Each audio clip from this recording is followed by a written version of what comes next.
Hi friends, வணக்கம் welcome to trending சமையல். இன்னைக்கு வீடியோ ரொம்பவே யூஸ்ஃபுல்லாக இருக்கும். வீடியோ வந்து ஸ்கிப் பண்ணாம பாருங்க. நம்ம சேனலை ஃபர்ஸ்ட் டைம் பார்க்குறீங்க அப்படின்னா சேனலை மறக்காம சப்ஸ்கிரைப் பண்ணிக்கோங்க.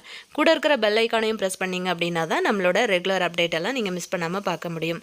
இப்போ வாங்க நம்ம வீடியோக்குள்ளே போகலாம்.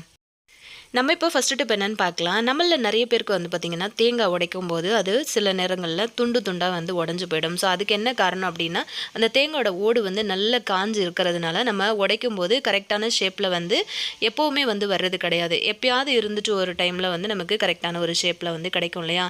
அதுக்காக நம்ம என்ன பண்ணலாம் அப்படின்னா நல்லா வந்து தண்ணியில் நனைச்சிக்கோங்க. நனைச்சதுக்கப்புறமா இந்த நரம்புன்னு சொல்லுவோம் இல்லையா? இந்த 4 பக்கம் அந்த கோடு மாதிரி இருக்கும் பாருங்கள், அந்த நரம்பில் வச்சு ஒரு 4 தடவை சுற்றி சுற்றி வந்து நம்ம அடிச்சு விட்டோம் அப்படின்னா கரெக்டாக நம்ம அடிக்கிற ஷேப்லேயே வந்து நேராக உங்களுக்கு வந்து உடஞ்சி வந்துடும். தண்ணியில் வந்து நம்ம நனைக்கும் போது அந்த தேங்காயோட ஓடு வந்து நல்ல ஈரமாயிரும். ஸோ அதனால நமக்கு வந்து தேங்காய் வந்து துண்டு துண்டாக வந்து எப்போவுமே உடஞ்சே போகாது. எப்போவுமே நல்ல நேராக உடையும். கண்டிப்பாக ட்ரை பண்ணி பாருங்கள். நம்ம இப்போ செகண்ட் டிப் என்னன்னு பார்க்கலாம். ஒரு சில ரெசிபிக்கு வந்து தக்காளியை இந்த மாதிரி ஒரு மெத்தடில் நீங்கள் வந்து துருவிட்டு சேர்த்து பாருங்கள். ரொம்ப ரொம்ப டேஸ்டியாக இருக்கும். அதாவது மீன் குழம்பு வைக்கும்போது, அதுக்கப்புறம் வந்து நீங்கள் தக்காளி சாதம்லாம் செய்யும்போது இந்த மாதிரி தக்காளியை வந்து துருவிக்கிட்டீங்க அப்படின்னா அதோட தோல் மட்டும் தனியாக வந்துடும். நம்ம வந்து கட் பண்ணி போடும்போது அதோட தோல் வந்து நமக்கு எடுக்க முடியாது இல்லையா? ஸோ குழம்புல வந்து பார்த்திங்கன்னா தோல் மட்டும் தனியாக இருக்கிற மாதிரி இருக்கும். ஸோ அதுக்காக எப்போவுமே இந்த மாதிரி ஒரு காய்கறி துருவுற பிளேட்டில் இப்படி நீங்கள் வந்து துருவிக்கிட்டீங்க அப்படின்னா அதோட தோல் வந்து ரொம்ப ரொம்ப ஈஸியாக உங்களுக்கு வந்து ரிமூவ் ஆகி வந்துடும். அதுக்கப்புறம் நம்ம இதை வந்து தக்காளி சாதத்துக்கோ இல்லை குழம்புக்கோ வந்து யூஸ் பண்ணும்போது ரொம்பவே டேஸ்டியாக இருக்கும். நான் இன்றைக்கி வந்து பார்த்திங்கன்னா தக்காளி சாதத்துக்காக தான் யூஸ் பண்ணுறேன். ஏன் அப்படின்னா என்னோடய பையன் வந்து அந்த தக்காளி எங்கே பார்த்தாலுமே வந்து எடுத்து தூக்கி போட்டுருவான். ஸோ நம்ம இந்த மாதிரி ஒரு மெத்தடில் வந்து துருவிட்டு யூஸ் பண்ணும்போது நம்ம சாப்பாட்டில் வந்து தக்காளி எங்கே இருக்குது அப்படிங்கிறத பசங்களால் கண்டுபிடிக்கவே முடியாது. தக்காளி சாதத்துக்கு நம்ம வெங்காயம்லாம் வந்து வதக்குனதுக்கு அப்புறமா இந்த மாதிரி, அதாவது நம்ம எல்லா மசாலாவும் நம்ம என்னென்ன மசாலாலாம் சேர்க்குறோமோ அந்த மசாலாலாம் சேர்த்ததுக்கப்புறமா அந்த தக்காளியையும் வந்து சேர்த்து நல்லா வதக்கி விட்டுட்டோம் அப்படின்னா அந்த தக்காளி வந்து நல்லா மசிஞ்சு உங்களுக்கு வந்து குழைவாக வந்து வெந்து வந்துடும். சாப்பாட்டில் வந்து அந்த தக்காளி இருக்கிற இடமே நமக்கு வந்து தெரியவே தெரியாது. குழந்தைங்க வந்து தூக்கி போடுற மாதிரியும் இருக்காது. ஸோ ரொம்ப ரொம்ப யூஸ்ஃபுல்லாக இருக்கும்னு நினைக்கிறேன் இந்த டிப்பு. கண்டிப்பாக நீங்களும் வந்து தெரியல அப்படின்னா கண்டிப்பாக ட்ரை பண்ணி பாருங்கள்.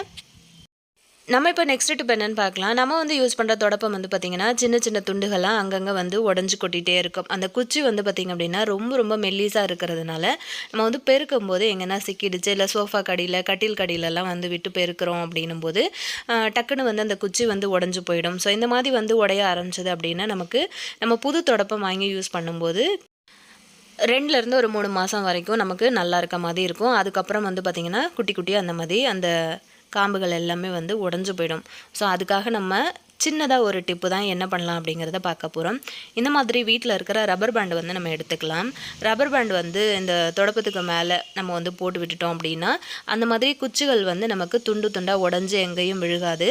அது மட்டும் இல்லாமல் நமக்கு பெருக்கும் போது எங்கேயுமே வந்து சிக்கவும் சிக்காது.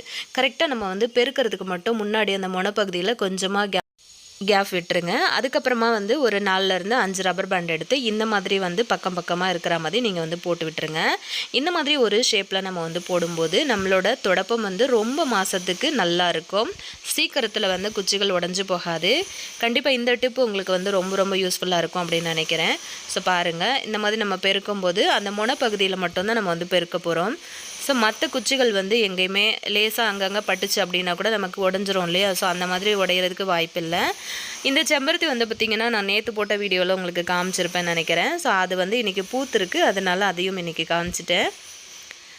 இந்த டிப் உங்களுக்கு பிடிச்சிருந்தது அப்படின்னா மறக்காமல் இந்த வீடியோக்கு ஒரு லைக் கொடுத்துருங்க. நம்ம இப்போது நெக்ஸ்ட் டிப் என்னென்னு பார்க்கலாம். கருப்பு கவுனி அரிசியில் புட்டு ரெசிபி வந்து ஷேர் பண்ண சொல்லி ஒரு சிஸ்டர் வந்து கேட்டுகிட்டே இருந்தாங்க. ஆல்ரெடி நம்ம சேனலில் நிறைய ரெசிபிஸ் வந்து கருப்பு கவுனி வச்சு புட்டு, இடியாப்பம், தோசை, இட்லி இந்த மாதிரி நிறைய ரெசிபி வந்து நான் ஷேர் பண்ணியிருக்கேன். அது மட்டும் இல்லாமல் இன்றைக்கி திரும்பவும் வந்து அந்த புட்டு ரெசிபி வந்து எப்படி பண்ணுறது அப்படிங்கிறத ஷேர் பண்ணுறேன். இது வந்து பார்த்திங்கன்னா ஒரு 1/2 கிலோ பேக்கு. இது வந்து 149 ரூபா அப்படின்னு சொல்லிட்டு சூப்பர் மார்க்கெட்டில் வந்து வாங்கியிருந்தேன். நம்ம இந்த மாதிரி இந்த கருப்பு கவுனி வந்து பார்த்திங்கன்னா சூப்பர் மார்க்கெட்டில் வாங்குறத விட நம்ம டைரெக்டாக அரிசி கடையில் போய் வாங்கினோம் அப்படின்னா நமக்கு இன்னுமே வந்து கம்மியான ரேட்டில் வந்து கிடைக்கும். பார்த்திங்கன்னா அந்த அரிசி வந்து இப்படி தான் இருக்கும். நம்ம வந்து புட்டு செய்கிறதுக்கு முன்னாடி இதை வந்து நிறைய பேர் என்ன பண்ணுவாங்க அப்படின்னா நல்ல தண்ணியில் ஊற வச்சுருவாங்க. ஒரு 5லேருந்து 6 மணி நேரத்துக்கு வந்து ஊற வச்சுட்டு அதுக்கப்புறம் அந்த தண்ணியை வடிகட்டி காய வச்சு அதுக்கப்புறம் அதை வந்து நம்ம வறுத்துட்டு அரைச்சி புட்டு செய்கிற மாதிரி இருக்கும். நான் வந்து அந்த மாதிரி செய்ய மாட்டேன். ஏன் அப்படின்னா அந்த மாதிரி செய்யும்போது நம்ம ஊற வைக்கும்போது அந்த தண்ணி எல்லாமே வந்து அந்த அரிசியில் இருக்கிற சத்துக்கள் எல்லாமே வந்து வெளியே போயிடும். ஸோ அதுக்காக அரிசி வந்து நல்லா சுத்தமாக இருக்குது அப்படிங்கிறதுனால நான் எப்போவுமே இந்த மாதிரி தான் செய்வேன். எனக்கு தேவையான அளவுக்கு 1 டம்ளர் அளவுக்கு வந்து இந்த அரிசி எடுத்திருக்கேன். ஸ்டவ் ஆன் பண்ணிவிட்டு ஒரு கடாய் வச்சுட்டு லைட்டாக அந்த மாதிரி வறுத்து கொடுத்துடலாம். இது கருப்பாக இருக்கிறதுனால நமக்கு இது வறுபடுறது வந்து சரியாக தெரியாது. லைட்டான ஒரு வாசம் வந்து வர ஆரம்பிக்கும். அரிசி வந்து லைட்டாக சூடானா போதும். ஸோ நீங்கள் வந்து நல்லா அந்த மாதிரி வறுத்ததுக்கப்புறம் ஆறுனதுக்கு பிறகு இந்த மாதிரி ஒரு மிக்ஸி ஜாரில் சேர்த்துட்டு நம்ம புட்டுக்கெல்லாம் வந்து அரிசி எப்படி அரைப்போமோ அதே மாதிரி வந்து அரைச்சி எடுத்துக்கோங்க. இப்போ வந்து அரைச்ச மாவை ஒரு பிளேட்டில் நம்ம வந்து மாற்றிக்கலாம். ஆல்ரெடி இந்த கருப்பு கவுனி வச்சு நம்ம சூப்பரான ஒரு கஞ்சி ரெசிபியும் ஷேர் பண்ணியிருக்கேன். அதோட லிங்க் வந்து நான் டிஸ்கிரிப்ஷனில் கொடுக்குறேன். இந்த கருப்பு கவுனியோட ஹெல்த் பெனிஃபிட்ஸ் எல்லாமே அந்த கஞ்சியில் வந்து ஷேர் பண்ணியிருக்கேன். அதாவது அந்த கஞ்சி ரெசிபியில் ஷேர் பண்ணியிருக்கேன். ஸோ மறக்காமல் அதையும் கிளிக் பண்ணி பாருங்கள். இப்போ கொஞ்சமாக வந்து உப்பு சேர்த்ததுக்கப்புறம் கொஞ்சமாக வெதுன்னு கை பொறுக்கிற சூட்டில் இருக்கிற சுடுதண்ணி சேர்த்து இந்த மாதிரி பசஞ்சு எடுத்துக்கோங்க. நம்ம அந்த மாதிரி கொழுக்கட்டை மாதிரி பிடிச்சோம் அப்படின்னா நமக்கு பிடிக்கிறதுக்கு வரணும். ஸோ அதுதான் கரெக்டான பதம். அதுக்கப்புறம் நல்லா அந்த மாதிரி உதிர்த்து விட்டுட்டு நம்ம வந்து புட்டு செய்ய ஆரம்பிச்சிடலாம். மாவு வந்து சூப்பராக நம்ம வந்து ரெடி பண்ணிட்டோம். உப்பு வந்து நீங்கள் சேர்க்கும் போது இந்த மாதிரி சேர்க்கலான்னா சுடுதண்ணியில் கூட நீங்கள் வந்து சேர்த்துட்டு அதுக்கப்புறம் அந்த தண்ணி தெளித்து மாவு வந்து பசஞ்சிக்கலாம். இப்போ வந்து புட்டு பாத்திரத்தில் தண்ணி வந்து சேர்த்துட்டு நான் அடுப்பில் கொதிக்க வச்சுருக்கேன். இப்போ இந்த புட்டு குழலில் நம்ம வந்து இந்த பிளேட் போட்டுக்கலாம். இந்த மாதிரி அடியில் அந்த பிளேட்டை போட்டதுக்கப்புறமா கொஞ்சமாக 1 ஸ்பூன் அளவுக்கு தேங்காய் வந்து உள்ளே போட்டுக்கலாம். நான் எப்போவுமே வந்து இந்த மாதிரி புட்டு செய்யும்போது இதில் வந்து 2 லேயர் வர்ற மாதிரி செய்வேன். அடியில் வந்து நம்ம தேங்காய் போட்டுக்கலாம். தேங்காய் போட்டதுக்கு அப்புறமா இப்போ வந்து மேலே ஒரு லேயர் நம்ம வந்து புட்டு சேர்த்துக்கலாம். அதுக்கப்புறமா ஒரு லேயர் வந்து தேங்காய் சேர்த்துக்கலாம். அதுக்கப்புறம் மேலே வந்து மாவு சேர்த்துக்கிட்டு அதுக்கு மேலே வந்து தேங்காய் போட்டுக்கலாம். இந்த மாதிரி போட்டதுக்கப்புறமா நம்ம அடுப்பில் வச்சு ஒரு 10லேருந்து 15 நிமிஷம் நம்ம வந்து வேக வச்சு எடுத்துக்கலாம். நம்ம வந்து இந்த மாதிரி நீங்கள் வறுத்துட்டு செய்யும்போது ரொம்ப கமகமன்னு வாசம் வரும். கவுனி அரிசி வந்து ரொம்ப நல்லது உடம்புக்கு. ஸோ இது வந்து வெயிட் லாஸ்க்காக அதிகமாக நிறைய பேர் வந்து எடுத்துக்கிறாங்க.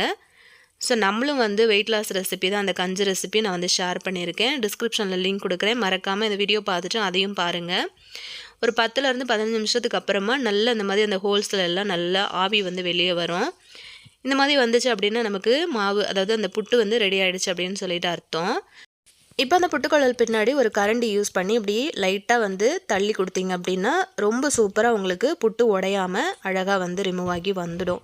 ரொம்ப சுட இதில் வந்து நாட்டு சக்கரை, நெய், அதுக்கப்புறம் இன்னும் கொஞ்சம் தேங்காய்லாம் சேர்த்துட்டு நீங்கள் வந்து சர்வ் பண்ணிங்க அப்படின்னா இதை விட ஒரு ஹெல்த்தியான ஒரு சாப்பாடு வந்து இருக்கவே முடியாது. அந்தளவுக்கு டேஸ்டியாக இருக்கும். ஸோ கண்டிப்பாக இன்றைக்கான வீடியோ உங்களுக்கு ரொம்பவே பிடிச்சிருக்கும் அப்படின்னு நினைக்கிறேன். பிடிச்சிருந்தது அப்படின்னா மறக்காமல் உங்கள் ஃப்ரெண்ட்ஸ் அண்ட் ஃபேமிலி மெம்பர்ஸோடையும் ஷேர் பண்ணிக்கோங்க. ஆல்ரெடி நம்ம சேனலில் நிறைய வீடியோஸ் வந்து போஸ்ட் பண்ணியிருக்கேன். சேனல் பிளேலிஸ்ட்டில் கொடுக்குறேன். அதுவும் மறக்காமல் செக் பண்ணுங்கள். இந்த வீடியோ பற்றின கருத்துக்கள் எதுனா இருந்தது அப்படின்னா கீழே இருக்கிற கமெண்ட் செக்ஷனில் சொல்லுங்கள். இது மாதிரி ஹெல்த்தியான ரெசிபிஸ் ஏதாச்சும் வேணும் அப்படின்னாலும் கமெண்ட்டில் சொல்லுங்கள். கண்டிப்பாக முடிஞ்ச வரைக்கும் நான் போஸ்ட் பண்ணுறேன். நெக்ஸ்ட் ஒரு பதிவில் நான் உங்களை மீட் பண்ணுறேன் ஃப்ரெண்ட்ஸ். தேங்க்யூ.